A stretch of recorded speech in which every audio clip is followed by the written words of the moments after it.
বিষয়টা নিয়ে আপনার প্রতিক্রিয়া কী হয়েছে, কীভাবে দেখছেন এই বিষয়টা? বিচারের বাণী নীরবে নিবৃত্তে কেঁদে চলছে। এই সরকার আসার পরে মানুষ তো বিচার পাচ্ছে না, কোনো জায়গাতে না, আদালতও পাচ্ছে না।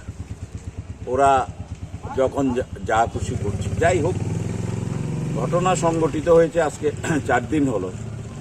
ঘটনার সঙ্গে যেদিন ঘটনা সংঘটিত হয়েছে সেই দিন পান্নাদেব ছিল না, ওর বোনের বাড়িতে ছিল আরেক জায়গায়।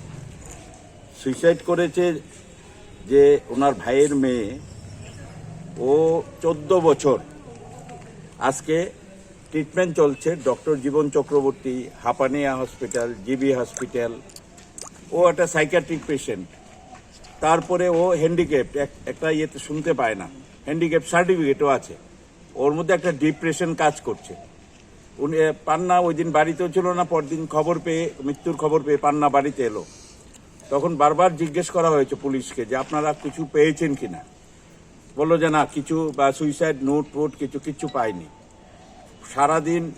কিন্তু পুলিশ বলছে পাইনি, পেলে তো কাউকে আত্মীয় বা ওর মা আছে, ভাই আছে, ওদেরকে কাউকে দিয়ে সেটা অ্যাপ্রুভ করার কথা বা সেটা সিন করতো, সেখানে তাদের দেখাতো। কিন্তু কোনো ধরনের সেই রকম বক্তব্য পুলিশের নেই।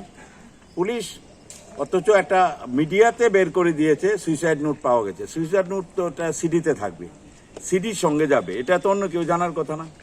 পুলিশ কাউকে জানায়নি, ওর পরিবারের সদস্যদের জানায়নি, বারবার জিজ্ঞেস করার পরও। তারপরে 2 দিন পরে ওরা এই 3 দিন যাবতেই একটা ষড়যন্ত্র চলছে মিডিয়াতে, বিভিন্ন জায়গাতে পান্নাদেবকে জড়িয়ে দেওয়া, অথচ পান্নাদেব ঘটনার সময় বাড়িতেও ছিল না।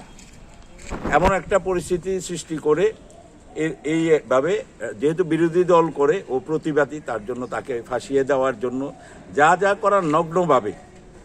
আমাদের বিচার ব্যবস্থার উপর আমাদের শ্রদ্ধা আছে, বিশ্বাস আছে, ভরসা আছে।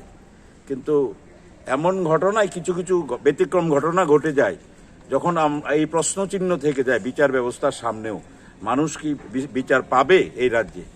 তাই এই ঘটনা আমি মনে করি সম্পূর্ণ পরিকল্পিতভাবে সেটা করা হয়েছে। তার যে মেয়েটা সুইসাইড করেছে তার ছোট ভাইকে থানায় ডেকে এনে তাকে টর্চার করে তার কাছ থেকে লিখিয়ে নেওয়া হয়েছে সে তদন্ত চায়।